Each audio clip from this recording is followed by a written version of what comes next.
Happy November! Ayan. So, welcome sa mga bago. Hi. And of course, welcome back sa mga laging nanonood. Hello, it's me, Nak. So, kamusta tayong lahat mga beshi? So, yes, November. So, bago tayo mag-start ng November reading natin, of course, meron ulit tayong top 5 kineso. Pero before starting yung top 5 kineso natin, so, of course, November na, make sure that you visit your loved ones, yung mga pumanaw na. If you cannot visit, pray for them. Magtirik kayo ng kandila. Ayan. So, make sure that, syempre maalala natin sila. We have to remember them. Remember our ancestors. Yan, sabi nga nila, ancestors. And sa mga nasi-celebrate ng samain. Paano ba bigkasin yun? Wait. Samhain. So, Samhain. So, sa mga nag-celebrate ng Samhain, Happy Samhain, which is October 31 to November 1, which is sa mga hindi nakakaalam, a Celtic New Year, where they celebrate as well end of summer and beginning of harvest season sa iba. And yung may nabasa din ako na ano siya, parang celebration of death and rebirth. Ayan. So, Samhain. So, ano ba yung top 5 natin for this month? It is 5 steps to overcome negative thinking. Tara.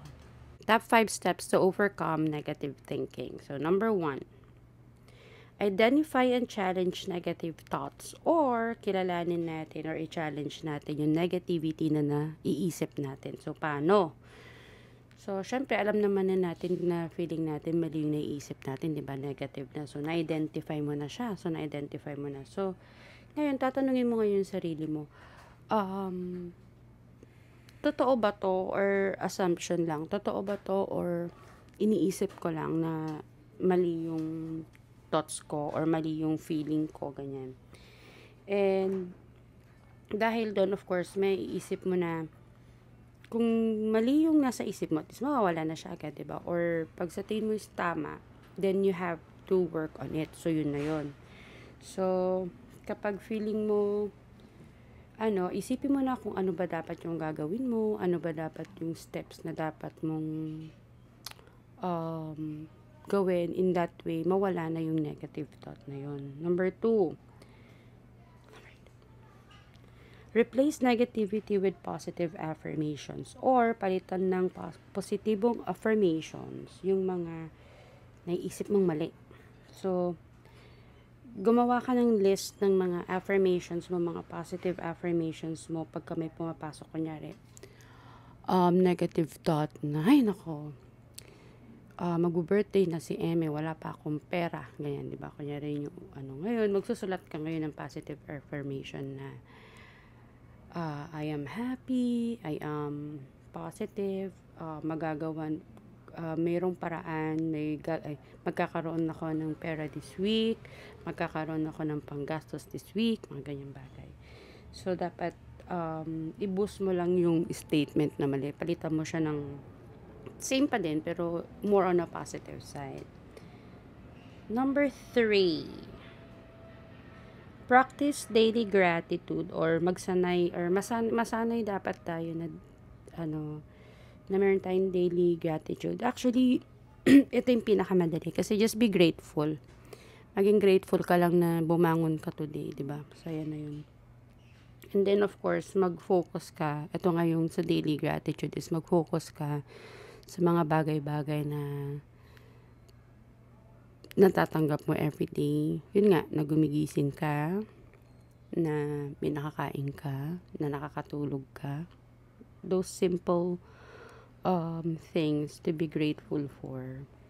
Sobrang na yun, di ba? And kunyari,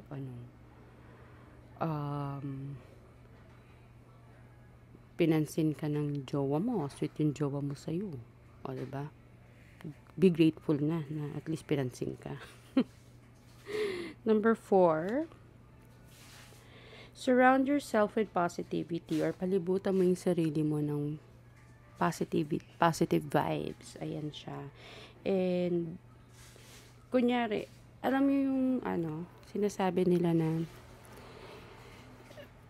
marami kasi tayong kilalang tao pero ilan lang yung kaibigan natin. If feeling natin yung kaibigan natin is napaka-negative na, napaka-toxic na, let go.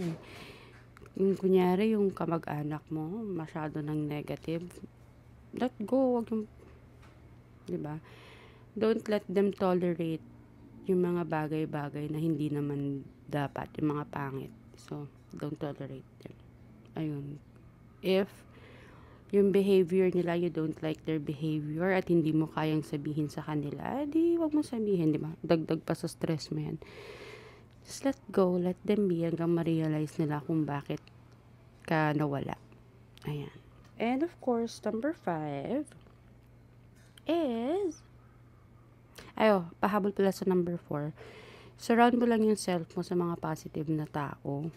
Sa mga tao na,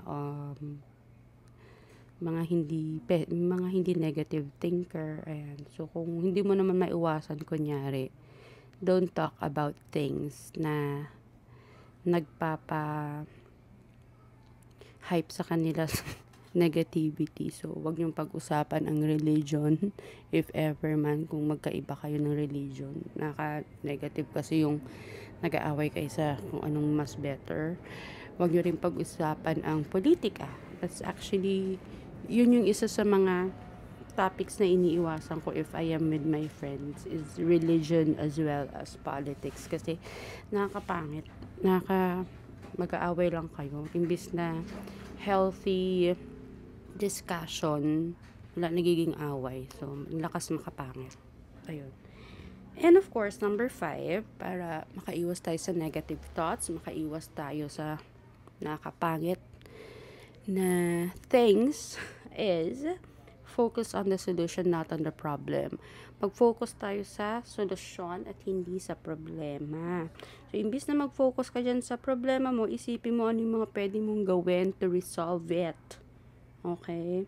And of course, ang negative thoughts, mga friends, nakakapangit yan. So, kung ayaw mong pumangit, don't be negative. Diba? Huwag ka mag-isip ng pangit. Ayan siya. So, tayo ay gagawa ng November reading.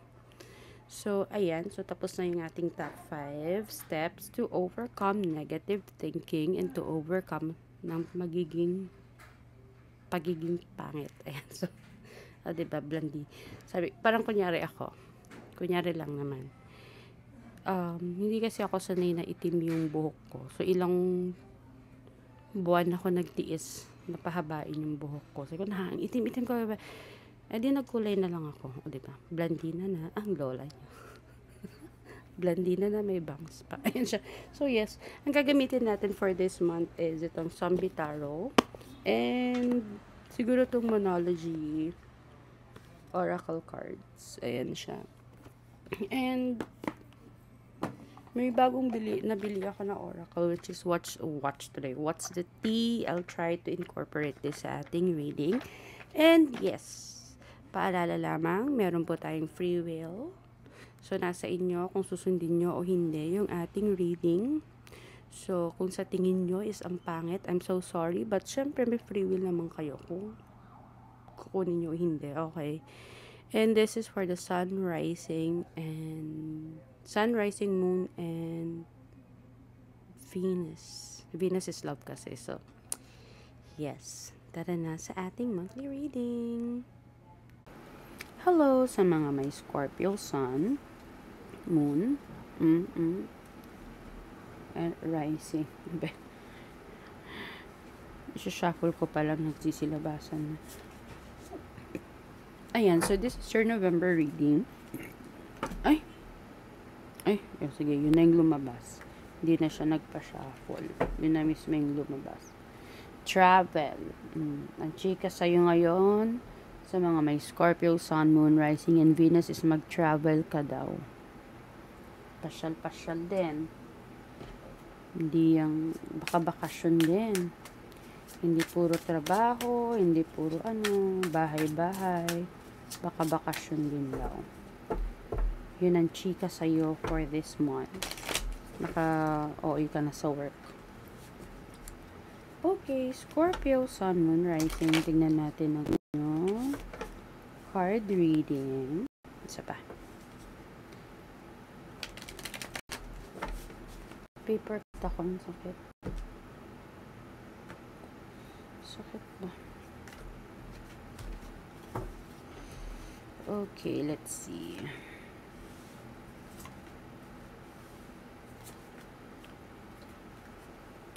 Okay, Judgment. Lumabas yung Judgment na Major Arcana. So, it's telling you na parang ang kwento dito is puno na ng zombie sa paligid mo. So, papasabugan mo ba sila? O let them leave? So, parang sinasabi dito, my dear, na you have to think. Pag-isipan mo ng mabuti yung mga nangyayari sa'yo. There are things that you have to make some choices. As in, literal na choices. Kung ano ba dapat ang gagawin mo. Kung go or no. So, it's up to you. Baka may mga opportunity na parat na nagnanak sa door mo, pero you don't know what to do. Kung go o hindi. So, it's up to you kung anong pipiliin mo. Go or stop. Red or green. Ayan yung pagpipilian mo. So, ano yung mga medyo magiging problem mo ngayong November? This is the problem na nakikita natin is parang you're stuck. You're feeling mo prisoner ka. Feeling mo you're stuck. You don't know what to do. Na feeling mo hindi ka makakalabas. Feeling mo there's no way out. Feeling mo lang. Diba, nasa isip mo na paano ba ako lalabas dito. So, sabi ko nga kanina dun sa ating top 5, ang pinaka gagawin, don't focus on the problem, my dear. You have to focus on the solution. If babalikan mo yung video before the reading, yung 5 things to do, keme, you will find answer whenever you feel stuck sa isang problema. You just have to watch that and you have 5 answers already. Protektahan mo yung sarili mo, my dear, sa mga tao sa paligid mo. Kasi may mga tao na hindi maniniwala sa'yo, may mga tao na ibabash ka, may mga tao na sasabihin na wala kang kwenta, may mga tao na sasabihin na hindi mo alam yung ginagawa mo. Dami-dami mong sinasabi pero hindi mo naman alam, ganyan-ganyan. So, you have to protect. Hello sa ating mga may Taurus, Sun, Moon, Rising, and Venus. Ayan. So, gagamitin natin itong kuha tayo ng isang ano ba yan? Card dito sa What's the Tea, kung ano yung chismis for you. Chismis nila sa'yo ngayong buwan. Ayan. Or ano yung tingin sa'yo ng tao. Diba? Kaloka naman. Ayan.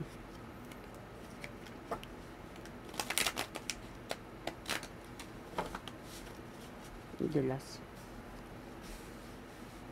So, ano ba ang chika sa'yo? Divination abuser.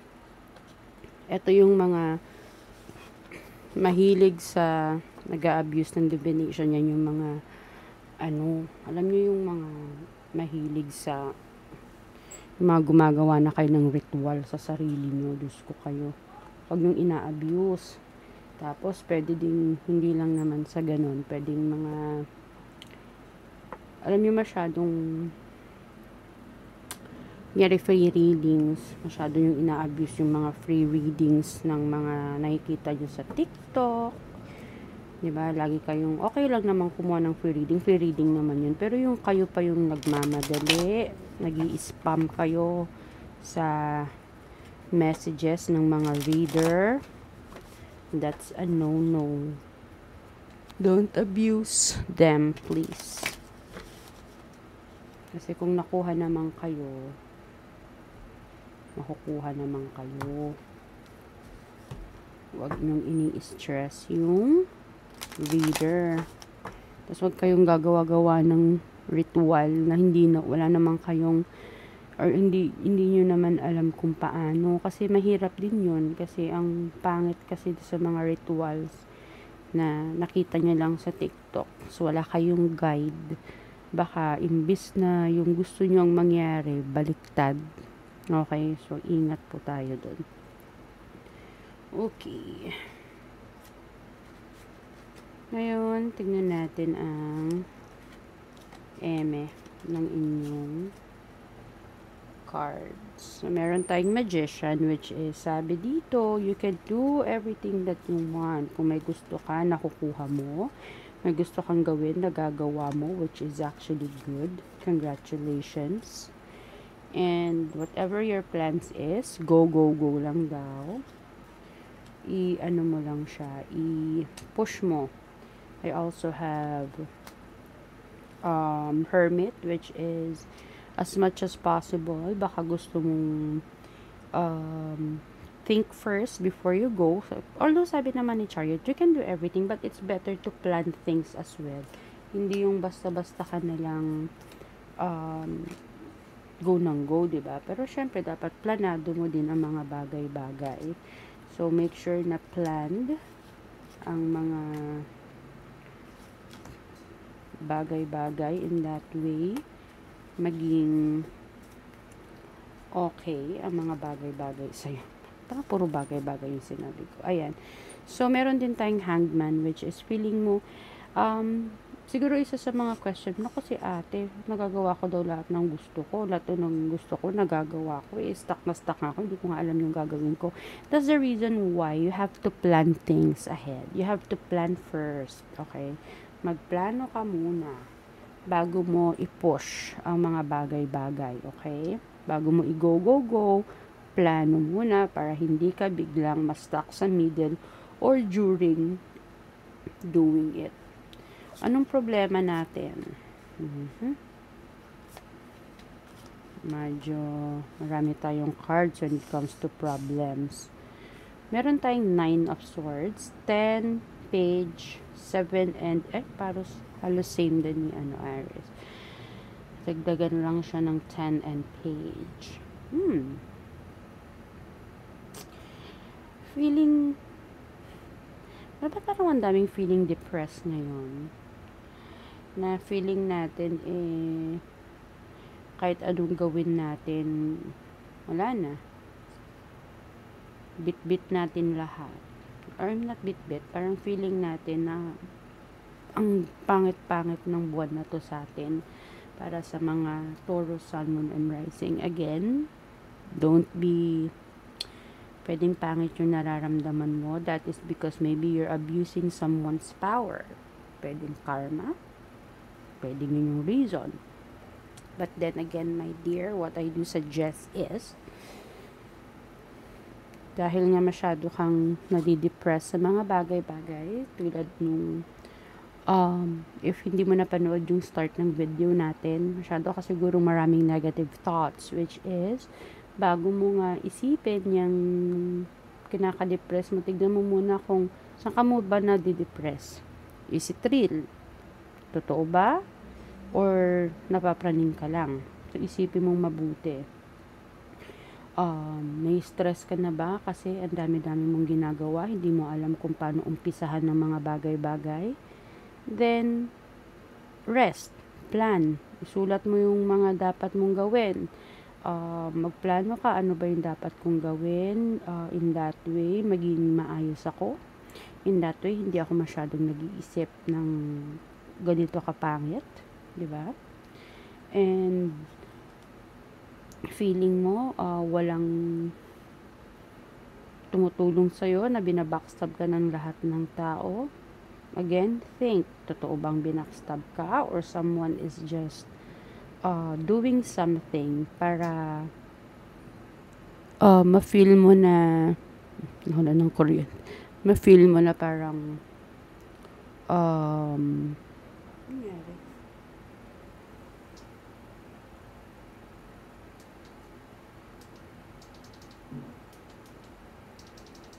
sorry, ayan, nawala yung kuryente, nawala yung ilaw, wala ka, baka may ritual kang ginawa, naku ka.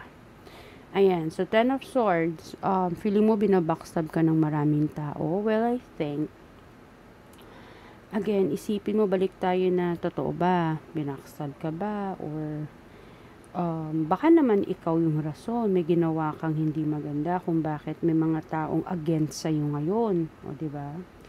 And, baka naman ikaw yung sumisipa sa mga tao palayo sa'yo. You're the one who's doing things nang ikakaproblema mo. Baka naman ikaw yung problema, hindi sila. So, you have to think of that. Ngayon, feeling mo masyado kang nakukulong, hanged man, or Eight of Swords. Feeling mo stuck ka, hindi ka makalabas dyan sa problema, hindi ka makalabas dyan sa problema na yan. Feeling mo there's something na, parang, ang tawag nito? Parang, hindi mo na alam yung gagawin mo. So, what they suggest you is, you have to think of things that will make you better. Isipin mo muna, bakit nga ba ganito yung nararamdaman ko? Bakit to nag-start? Kailan to nag-start? What are the things that I'm doing? Bakit tong mga taong sa paligid ko, feeling ko, sila yung nagiging problema ko ngayon? Bakit ako na-stress sa mga tao? Bakit nila ako binabackstab? Isipin mo, anong ginawa ko? Anong ginawa ko to make them feel that way? To make them do that to me? So, you have to think of that, my dear. Okay? For your passion, kung anong passion mo ngayon, I think there is also a passion into you na gusto mong matutunan yung mga divination. I just think na gusto mong pasukin yung ganito, tarot reading, rituals, paano mangkulam, paano you have to think about it carefully, my dear. So, yes, ang dami dyan sa online, ang dami mong makikita online, but you have to check if those are legit. Legit ba itong mga tinitignan mo? Legit ba itong mga ginagawa mo? Diba? And, you have to see, baka naman mga yung nagtuturo sa'yo, mga bago lang din, mga baby lang din. They're just doing it for the clout. Para lang meron silang content. Diba? Baka ganun lang din. So, you have to be careful. Also, you can do whatever you want. Yes, you just have to practice. At andyan ang Google, andyan ang internet. Ang dami mong pwedeng, diba? Ang dami mong pwedeng basahin dyan. Just look for the legit source. Okay? 9 of Wands. Dito kasi nakikita ko sa card na to, parang, ang pinapanood mo, yes, yung mga kilala na, yung mga meron ng, ang mga kilala na sa industry siguro ng mga occult, mga divination. Continue, but you just have to see na hindi lahat na nakikita mo online ay totoo, okay? But, kasi yung nakikita lang natin online, masaya, maganyan, but you have to check as well kung, kunyari, nagbebenta siya ng crystals. Kunyari lang naman, nagbebenta ng crystals, kasi sinasabi, pampayaman. Legit ba na mayaman siya? O, diba? Legit ba na may pera siya? You have to think of that as well. Baka naman mamaya, 'di ba, si ating nagbebenta is hindi naman pala ganoon. O nagbebenta siya ng pampaswerte. Nakita mo ba na swerte ba talaga siya? So you have to double check it as well. Hindi nakikita lang nating panlabas. Okay? Ace of Wands is ito yung mga bago. Yes, you can learn something new. You can learn something na bago. Ang dami dyan. So whatever you wanna learn, go ahead. But then again, I'm telling you, you have to check the legitimacy ng mga tao na yun, kung totoo ba o baka naman for the content lang. Okay? When it comes to love, I have 8 of Cups, 6 of Cups, and 5 of Cups. 8 of Cups, ito yung parang you're moving away to someone that you love. Either friend, partner, family. It's like you're moving away. And maybe it's time for you to love yourself. Kasi masyado kang nasaktan sa pag-ibig. It's either kaya hindi ka makamove on kasi na-stuck ka dyan sa relationship mo na hindi maganda, na-stuck yung feelings mo dyan, kaya feeling mo binabackstab ka lahat ng tao, ng mga kaibigan mo na friend niya. So you have to so that's the reason why you're moving away din siguro. But then again, I'm so sorry if you feel that way. But it's time for you to love yourself for this month of November. Money. I have 9 of hazards, which is good. Pera to eh. Malas ka man sa pag-ibig. Diba? Okay ka naman sa money. Carry lang yan. Basta may pera ka. Charot. Okay. 9 of hazards when it comes to pera. Hindi ka naman masyadong magkakaproblema. You just have to save. Kasi, ang masyado kasi tayong kapag medyo malungkot tayo, ang problema lang natin is we keep on, isa sa therapy na ginagawa natin is retail therapy, which is, yun nga, gastos tayo ng gastos. So, iwasan natin ang gastos ng gastos. And, And, I have 6 of hazards. Sabi kasi dito, what you reap is what you sow. So, kung gastos ka ng gastos, yes, masaya ka kasi marami kang packages na natatanggap. It's just that, check mo yung bank account mo, baka ubos na. Kaka-retail therapy mo. And, of course, page of hazards. Something new, may mga bagong darating na pwede mong masweldo, pera, pagkakaperahan. May mga balita. Ay, bonuses. Actually, I think may matrabaho ka naman eh. So, ngayon kasi yung siguro mababalitaan mo kailan ang 13-month pay, 14-month pay, Christmas, may mga mo mababalitaan kung kailan mo sila marireceive. And, ayun nga lang, ang medyo, ito yung medyo makikita ko medyo problem. Diba magastos ka nga. It's either, since nabalitaan mo, kung kailan darating ang mga kaperahan, hindi ko sinabing magplano ka nagmastos. Dapat you have to plan on how to spend it wisely. Okay? Kasi pwedeng gastos lang, bili ng bagong iPhone, diba? Which is mamaya wala ka nang makain, so you have to spend wisely. If you want to buy a new phone, it's okay. If you want something new na medyo mamahalin, that's okay. As long as may makakain ka. Okay? It's okay. You can buy everything you want. Pera mo naman yan. So, and it's up to you. And since it is naka-open na kanina pa, so I think this is the real message for you as well. So, it's time to release negativity. Huwag tayong maging negative, mga Taurus, Sun, Moon, Rising, and my Venus sign. Don't be so negative sa life. Let's be positive. Let's think about something that will make us happy instead yung mga bagay-bagay that will make us depressed, stress, and pangit. Okay, pangit. Diyos ko. Nakapangit ang mga problema. So, huwag tayong mag-isip ng mga ganyan-ganyan. Okay? So, yeah, that's all for you. Again, free will to. If you want to believe, go ahead. Kung ayaw mong maniwala, go ahead. It's up to you. But then, ayun, release negativity and don't abuse divination, my dear friend. Kasi, pag in-abuse mo yan, good luck. That's all for me. Bye-bye sa mga Taurus, Sun, Moon, and Rising, and Venus. And please do subscribe. Bye-bye.